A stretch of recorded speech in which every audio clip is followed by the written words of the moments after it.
sini saya akan berbagi praktik baik tentang pemahaman penerapan dari budaya positif di sekolah.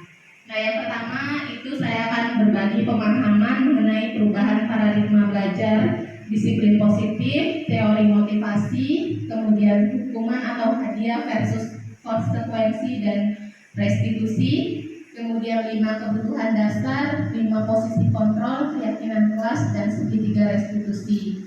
Selanjutnya, saya juga akan berbagi pengalaman dalam penerapan pembelajaran. Nah, di sini untuk perubahan paradigma itu guru mengontrol murid, kemudian semua penguatan positif efektif dan bermanfaat, kritik dan membuat orang merasa bersalah dapat menguatkan karakter, dan orang dewasa memiliki hak untuk memaksa. Itu paradigma kita selama ini ya. Jadi perlu dirubah. Jadi perubahan paradigmanya dari stimulus respon itu ke teori kontrol. Jadi kalau dari stimulus respon, realitas kebutuhan itu kebutuhan kita sama, kemudian realitas kebutuhan kita berbeda kalau menurut teori kontrol. Kemudian dari stimulus respon semua orang melihat hal yang sama, tapi dalam teori kontrol setiap orang memiliki gambaran berbeda.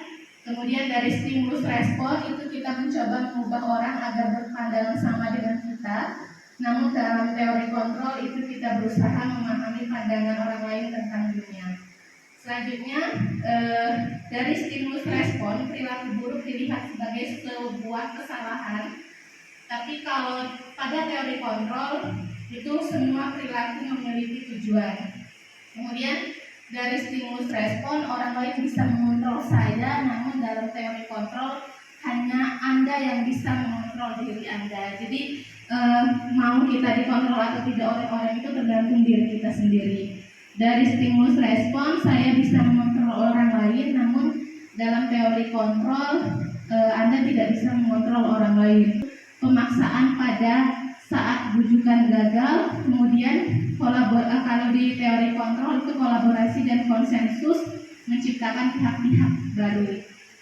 Nah, kemudian yang terakhir itu di stimulus respon ada model berpikir menang kalah, namun di teori kontrol itu model berpikirnya menang-menang.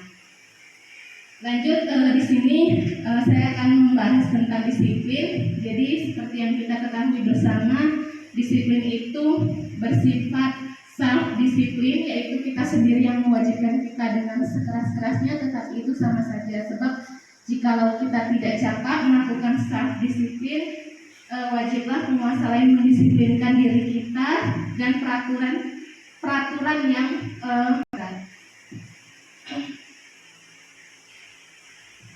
Ada lain juga tentang disiplin positif, bahwa dengan mengaitkan nilai-nilai kebajikan yang diyakini seseorang, maka motivasi intrinsik akan terjadi dalam untuk dapat mencapai tujuan mulia yang diinginkan.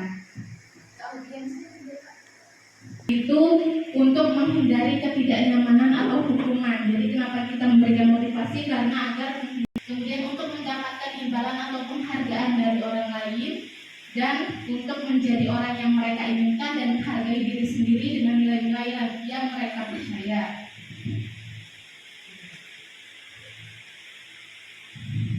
Nah, selanjutnya di sini ada pertanyaan, lebih baik hukuman atau hadiah? Menurut teman-teman lebih baik kita memberi hukuman atau memberikan penghargaan atau hadiah ke murid-murid?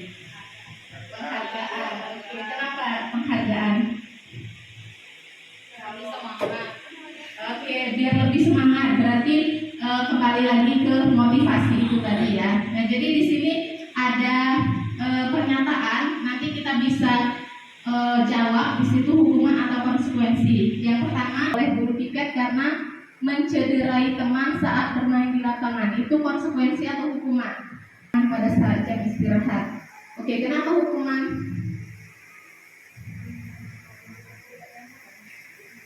Oke, membuat ketidaknyamanan. Terus lanjut, terlambat hadir di pembelajaran dari 15 menit dan diminta untuk tinggal 15 menit sesudah, atau yang diterima itu sesuai dengan kesalahannya. Jadi dia telah 15 menit, berarti harus menunggu lagi 15 menit.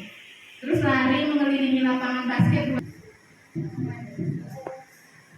Konsekuensi ya, karena masih berkaitan dengan pembelajaran PJOK tadi. Jadi kondisinya memang di lapangan, jadi konsekuensinya berkeliling karena mematahkan pensil kawannya, hukuman. Oke, karena tidak sesuai dengan kesalahannya ya.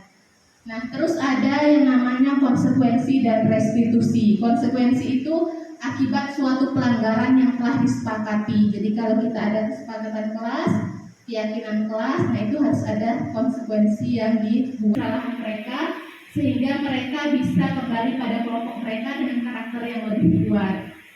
Nah, konsekuensi itu peraturan, kemudian restitusi itu keyakinan kelas. Nah, konsekuensi tidak menguatkan nilai, restitusi menguatkan motivasi intrinsik. Jadi dia motivasi internalnya kurang, jadi lebih ke motivasi eksternal. Jadi melakukan sesuatu kebenaran itu karena takut adanya hukuman kalau melakukan kesalahan. Nah, terus kalau konsekuensi dan restitusi itu lebih ke penerapan disiplin positif, karena anak-anak akan meyakini bagaimana cara kita menyelesaikan masalah sesuai dengan keyakinan kelas yang kita buat. Jadi tidak dengan langsung menghukum, tapi ditanya terlebih dahulu kenapa, misalnya seperti itu, apa alasannya, dan lain-lain. Terus perjanjian juga untuk yang tadi saya jelaskan ada 5 posisi kontrol. Jadi sebagai guru itu ada posisi sebagai penghukum. Mungkin kalau dulu guru-guru kita dulu banyak menghukum ya, kalau sekarang udah enggak. Terus pembuat rasa bersalah itu misalnya itu kan udah Bunda bilang misalnya nggak boleh buang sampah sembarangan. Nah sekarang misalnya Bunda marah nih sama kesalahan yang dibuat oleh anak yang tidak sesuai dengan keyakinan kelas, itu ada konsekuensinya gitu ya teman-teman. Terus ada posisi manajer. Nah, posisi manajer ini yang paling ideal. Jadi kalau kita sebagai posisi manajer artinya kita bisa menyelesaikan masalah itu jadi bisa dilihat di sini 5 kebutuhan dasar murid itu ada pertahanan dan kebebasan. Jadi kalau kita lihat kenapa anak-anak kita itu berulah misalnya kayak gitu, kenapa dia cari perhatian, misalnya sering teriak-teriak di kelas, manja-manja, atau misalnya apa yang perilaku dia yang tidak sesuai dengan aturan. Nah itu bisa jadi karena kurangnya kasih sayang di rumah. Jadi dia kebutuhan akan kasih sayang itu kurang, itulah dia lampiaskan di sekolah sehingga dia butuh kasih sayang dari guru di sekolah gitu. Jadi untuk mendisiplinkan anak kita harus paham dulu kebutuhan anak itu sudah terpenuhi atau di sini kebutuhan bertahan hidup ya, bisa sandang, pangan, papan ya, makanan, minuman, terus juga pakaian yang diberikan oleh orang tua layak atau tidak. Kemudian kebutuhan akan penguasaan itu selalu ingin menjadi pemimpin, suka mengamati sebelum mencoba hal baru, merasa kecewa bila melakukan apa yang sering dilakukan Ryan itu ya. Oh iya, dominasi. Nah lanjut, di sini ada kebutuhan akan kebebasan. Anak-anak dengan kebutuhan kebebasan yang tinggi menginginkan pilihan, mereka perlu dibatasi. Nah itu biasanya anak-anak kebutuhan kebebasannya kurang, jadi dia lampiaskan di sekolah kadang-kadang. Terus ada kebutuhan akan kesenangan, biasanya ingin menikmati apa yang dilakukan, berkonsentrasi tinggi saat mengerjakan hal yang disenangi, suka permainan dan suka mengoleksi barang, terima, itu ingin disukai dan diterima oleh lingkungannya, akrab dengan orang tuanya, suka pada gurunya, teman sebaya, sangatlah penting, suka bekerja dalam kelompok. Nah kalau anak-anak sudah menunjukkan indikator ini berarti kebutuhan kasih sayang dan rasa diterimanya sudah terpenuhi. Nah ini ada keyakinan kelas. Jadi dari beberapa keyakinan kelas ini nilai kebajikan apa yang dituju. Nah ini langkah-langkah perumusan keyakinan kelas. Jadi saya sudah mencoba merumuskan keyakinan kelas untuk disampaikan ke anak-anak dan disepakati bersama. Jadi langkah-langkahnya pertama keyakinan kelas itu dibuat oleh kedua belah pihak, guru dan juga anak, yang membuat semuanya nyaman. Terus menuliskan peraturan tersebut di kelas. Lanjut contoh keyakinan kelas. Nih di sini ada contoh keyakinan kelas. Boleh nanti dibaca. Lanjut. Nah, contoh keyakinan kelas ada hormat. Kami meyakini bahwa sangat penting untuk menghormati semua orang dan barang milik orang lain. Kemudian bekerja, kami meyakini bahwa sangat penting untuk mengerjakan keyakinan kelas, mengikuti kegiatan sampai tuntas, kayak gitu. Terus diterima untuk merasa diterima pada suatu kelompok dan saling peduli satu dengan yang lain. Nah, ini tadi yang cara menyelesaikan masalah dengan segitiga restitusi. Jadi identitas, kemudian memvalidasi kesalahan, dan yang terakhir menanyakan keyakinan. Kemudian untuk penerapan budaya positif itu sendiri, hadiah yang berlebihan itu juga tidak baik untuk anak-anak. Jadi anak-anak akan merasa meminta imbalan, melakukan sesuatu hanya untuk meminta imbalan. Kemudian menghindari posisi kontrol penghukum, pemberi rasa bersalah dan teman. Kemudian praktik keyakinan kelas dan praktik segitiga restitusi. Pemaparan atau berbagi praktik baik dari saya tentang pemahaman dan penerapan budaya positif di sekolah. Ada teman-teman yang ingin bertanya? Oke, sudah cukup ya teman-teman ya. Mungkin nanti bisa kita bahas lebih lanjut di lain sesi. Dan mudah-mudahan budaya positif ini bisa kita terapkan mulai dari membuat keyakinan kelas yang seperti tadi saya sampaikan. Saya sudah membuat keyakinan kelas di kelas Kinderbay Kreatif tadi. Jadi mudah-mudahan nanti bisa diikuti oleh teman-teman di kelas lain untuk membuat keyakinan kelas bersama dengan murid-murid. Baik, itulah penyampaian dari saya. Terima kasih atas waktu dan kesempatannya. Saya ucapkan terima kasih. Wassalamualaikum warahmatullahi wabarakatuh.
Gambar-gambar ini mewakili kata-kata dari keyakinan kelas kita. Kelas apa ini namanya? Kelas apa ini? Kinderbay. Kinderbay apa? Iya, Kinderbay Kreatif. Nah, sekarang Bunda tunjukkan gambar terlebih dahulu teman-teman. Yang pertama, coba teman-teman lihat, itu gambar apa? Gambar apa? Iya, sedang apa dia anaknya? Iya, sedang bersalaman. Bersalaman dengan siapa? Iya, guru, betul Kaira, dengan guru, dengan Bunda dan Pak Guru. Nah, keyakinannya adalah kalau di sekolah kita harus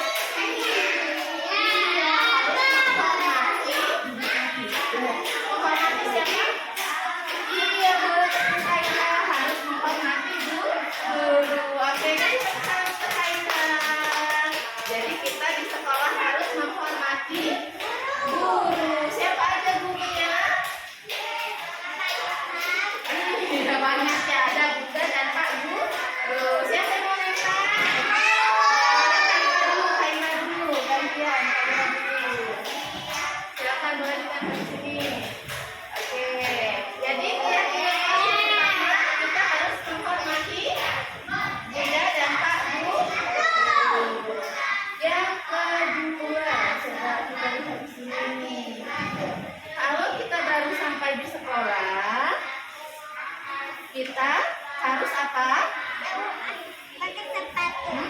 membuka sepatu. Betul, Syakira membuka sepatu.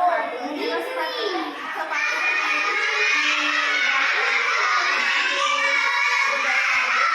Sendiri.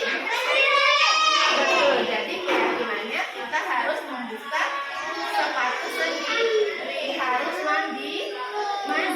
Oke, very good. Siapa yang mau bantu menempel? Silakan Syakira. Jadi keyakinan yang kedua adalah membuka sepatu sendiri. Selanjutnya setelah membuka sepatu sendiri apa yang harus kita lakukan? Iya, Kak Ryan meletakkan sepatunya di rak sepatu. Siapa yang sudah melakukan ini? Teman-teman. Jadi keyakinan yang ketiga adalah meletakkan sepatu di tempatnya. Siapa yang mau bantu? Karena yang menjawab duluan tadi Ryan, jadi Ryan ya boleh.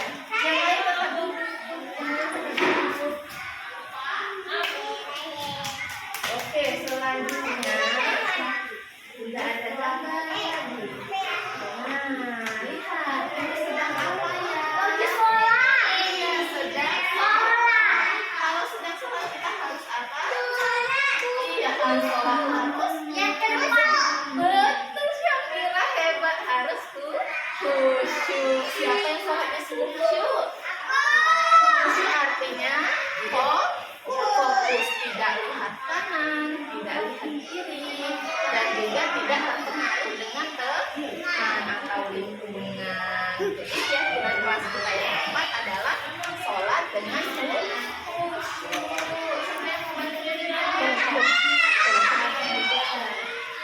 Boleh geser sini? Ya, silakan. Oke, selanjutnya setelah sholat biasanya apa yang kita lakukan? Berdoa. Kalau berdoa kita harus apa? Harus apa dengan itu tadi? Dari sholat harus khusyuk. Iya betul. Jadi kesepakatan yang kelima adalah kita berdoa harus khusyuk. Siapa yang mau mengatakan? Ya, silakan.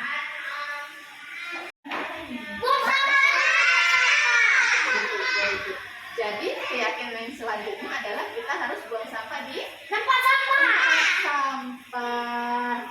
Boleh nggak ya buang sampahnya di dalam tas? Boleh. Boleh kalau kita belum menemukan tempat sampah. Tapi kalau tempat sampah berada di dekat kita, maka kita harus membuangnya di tempat sampah. Boleh nggak sampahnya kita buang di dalam tas sepatu misalnya? Iya, tidak boleh. Siapa yang mau menentukan? Ya, berbaris. Kalau berbaris kita harus apa? Iya, berdiri yang rapi. Kemudian terus apa lagi? Kalau tidak mendahului teman yang ada di depannya itu apa namanya?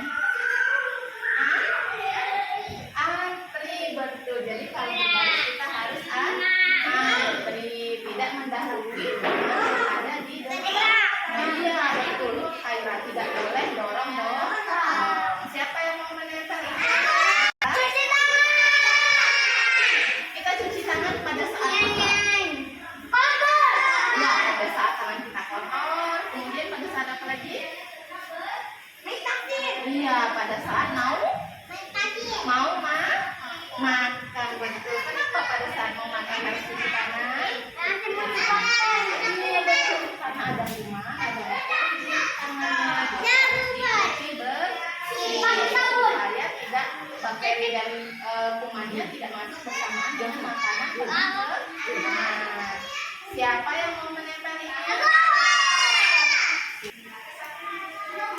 Kemudian ini gambar apa ya teman-teman? Kalau minum posisi kita harus apa? Harus duduk. Siapa?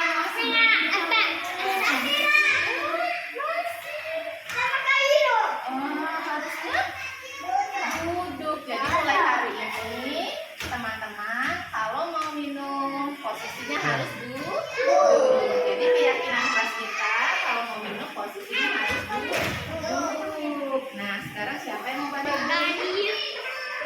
gambar apa ya? Iya, dia menggunakan tangan apa saat makan? Iya, jadi kalau makan harus menggunakan apa? Tangan kanan. Boleh nggak pakai tangan kiri? Nggak boleh, karena fungsi tangan kiri untuk apa? Iya, untuk kasih biskuit ke kita BAB atau BAK.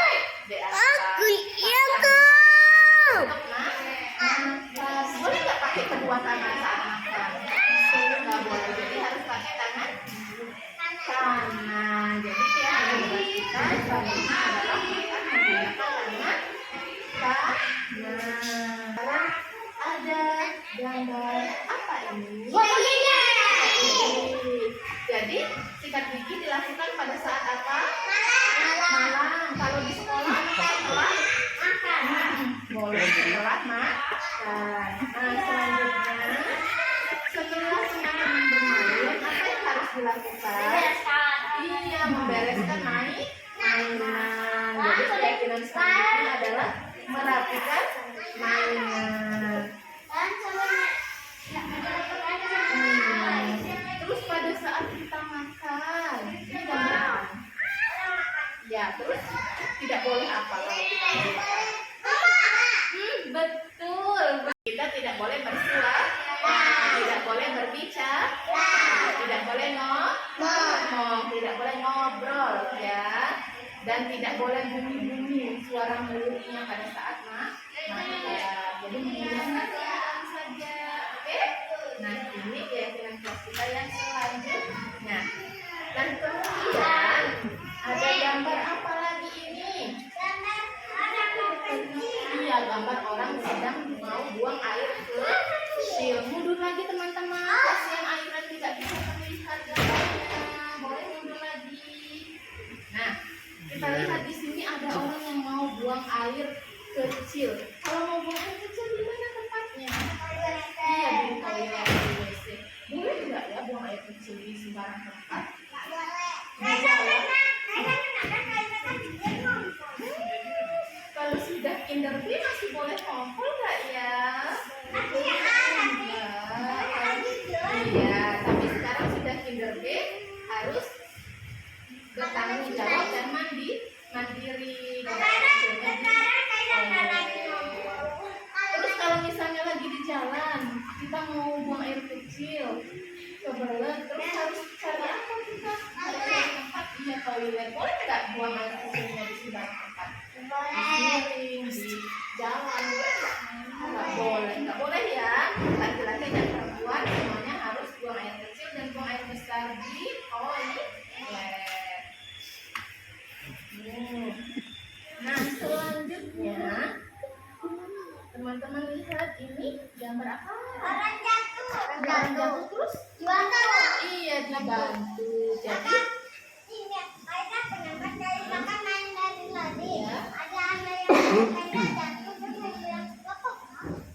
iya, terus apa yang dilakukan Kaira? Iya, Kaira tolong, very good. Berarti Kaira peduli sama temannya. Jadi keyakinan selanjutnya adalah kita harus menolong teman, peduli dengan teman. Boleh nggak teman yang jatuh kita biarkan saja? Nggak boleh. Atau apalagi kita ejek, tidak boleh ya. Nah, selanjutnya di sini ada gambar apa? Iya, dia berteman, merangkul temannya. Kenapa dia sangat menyayangi? Karena dia menyayangi teman. Jadi kita harus menyayangi teman. Keyakinan selanjutnya kita harus menyayangi teman. Tidak boleh pilih-pilih ke teman. Semua teman adalah sama. Oke teman-teman, janji ya. Tidak ada yang boleh pilih-pilih ke teman. Semua teman adalah sama. Selanjutnya ini gambar apa? Ya, sedang membereskan barang-barang. Silakan duduk rapi, kan, tenang kan. Nah, di sini ada gambar orang yang sedang merapikan barangnya. Jadi kita harus ya. Oh, hebat Syafira. Iya, Syafira juga hebat. Jadi kita harus menjadi anak yang bertanggung jawab, membereskan barang milik sendiri dan juga bisa membantu orang lain atau orang tua di rumah. Oke, selanjutnya yang terakhir ada beberapa ini. Ya, sedang bermain dan ada apa di sekitarnya? Ada hewan, ada apa lagi? Oh ya, ada pohon-pohon itu apa? Tanaman. Nah, jadi di sini kita harus menyayangi hewan dan iya, hewan dan tanah. Iya, kita harus menyayangi hewan dan tanaman. Boleh nggak ya tanaman di halaman sekolah kita petik daunnya?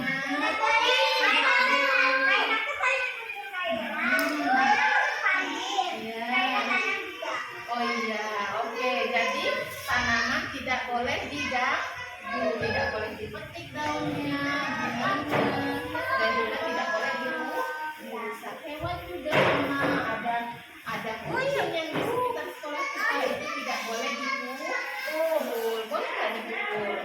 Nggak boleh. Disayangi. Tapi kalau mengganggu boleh diusirnya pelan-pelan. Iya, oke. Ini kelas kita yang terakhir. Oh, nakal banget kucingnya. Nah, sekarang kita sebutkan satu persatu. Oke, anak soleh, kamu fokus. Didengar. Fokus. Oke, sekarang kita sebutkan satu persatu keyakinan kelas kita. Yang pertama apa tadi? Salam atau menghormati guru. Yang kedua, ya, memakai dan melepas sepatu sendiri. Yang ketiga, iya betul, meletakkan sepatu di rak sepatu. Yang keempat, iya, sholat dengan khusyuk. Yang kelima, mencuci tangan sebelum makan. Yang keenam, berbaris dengan siapa? Rapi dan kemudian iya, buang sampah di tempat sampah. Selanjutnya berdoa dengan khusyuk. Selanjutnya iya, minum dengan posisi duduk. Makan dengan tangan kanan. Setelah makan, iya, merapikan mainan setelah kegiatan. Terus iya, makan tidak boleh bersuara. Selanjutnya ya, buang air kecil dan buang air besar di mana? Di WC atau toilet. Selanjutnya iya, menolong dan peduli sama teman. Selanjutnya iya, betul, menyayangi teman. Selanjutnya merapikan barang milik sendiri. Selanjutnya menyayangi tanaman. Sadarilah masa berganti.